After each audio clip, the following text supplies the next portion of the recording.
Hey everyone, it's Kaylee. What's up? Welcome back to my YouTube channel. Yes, I have the microwave fan on because I am cooking chicken fettuccine alfredo. It is currently so hot in California right now. I just can't believe it. And yeah, I can. We literally live in the desert.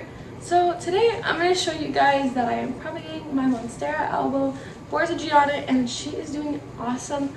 And I'm going to just give you a quick update in propagation on certain plants.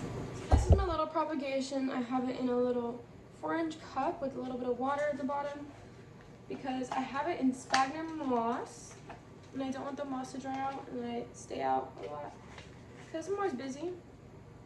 I cut it where the node is, and before I did that I pre-rooted it on the plant already so it does have roots, and she is doing lovely. And yes, this is a straw. We like to reduce, reuse, and recycle.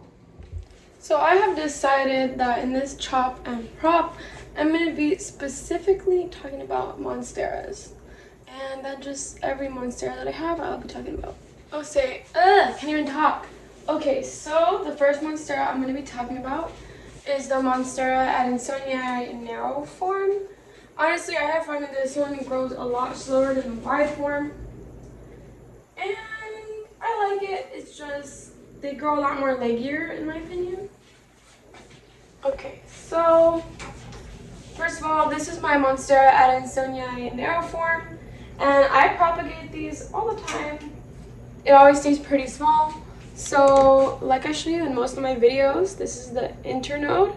The spacing between the nodes. The node is where the aerial root comes out and a leaf is. So I just cut it like this. And I always make sure my little gardening shears are clean. And then sometimes I literally just plop it in water right away. And sometimes I let them dry out. But I really do like the narrow form. They have really pretty fenestrations. The fenestrations are where the holes are. But they do grow a lot slower, I have noticed, in the wide form. And I'm also going to be doing a restock on my Etsy as well. I just put an albo up for sale, and she is growing and thriving. I don't have too much on my Etsy right now just because I've been selling a lot of plants, so I clearly don't have enough to keep reproducing all of these plants. Some of these I could put in my prop box, and some of them I'll probably just throw in water. This one I'd probably throw in my prop box. And I'm just going to make sure they callus before I put them in a prop box, because a prop box has a lot of humidity. This is one of my wide form adansoii. She was not doing so well, first off. She was doing actually amazing. And then I had her outside and she was getting burnt and everything. Let me see. Sometimes it's hard because sometimes the leaves go through the other fenestrations and the holes in the leaf, and I don't want to like rip the leaf, but it's probably already going to get ripped. Okay. So I do the same. I cut between the internodes. And what I've noticed is on the wide form adansoii, the node spacing is a lot closer.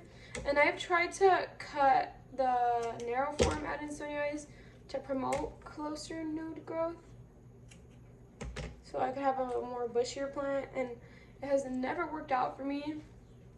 And I'm just gonna put all of these in here. I have a little potting mat, and I haven't cut a lot of my plants for a cool minute actually, because I was waiting for them to grow and I was watering them a lot. This adansoii takes so much water. She's always thirsty. So how pretty. And if you water propagate them, you can't water propagate them forever because, well, unless if you do like semi-hydro, but if you don't know how to do that, or hydroponics, you're just gonna kill your plant.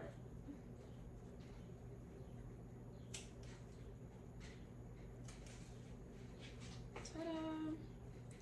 So I cut it all the way down here because it already has some aerial root down there. So I'm also going to show you guys my Monstera albo variegata. This is one of them. And the way I take care of her, I just water her all the way through and I let her dry out before I re-water her again. I fertilize her lightly about every watering. And she has a new leaf unfurling, which I'm so excited about that. I just propagated her, and I could show you guys again the cutting that I propagated from. It was another plant.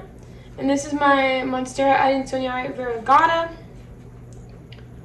And this one, I just water her all the way through as well, and then when she's dry, I re-water her.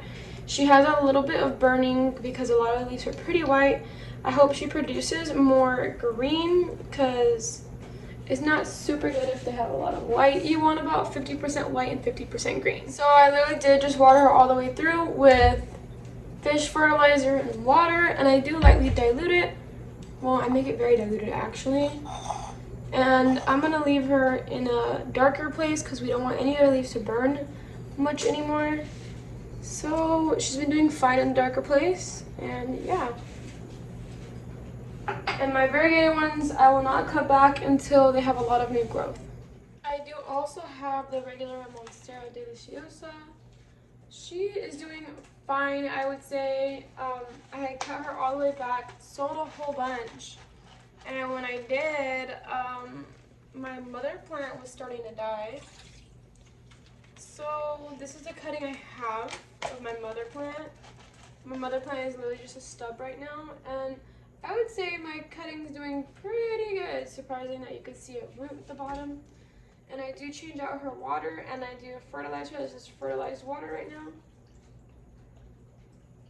And I think she's doing pretty, not so bad compared to what she was looking like before. Anyways, you guys, thank you so much for watching. Please give me a like, share, comment, and subscribe. And I hope you enjoyed my little mini Monstera video that I have a couple of Monsteras in. And thank you for watching. Bye!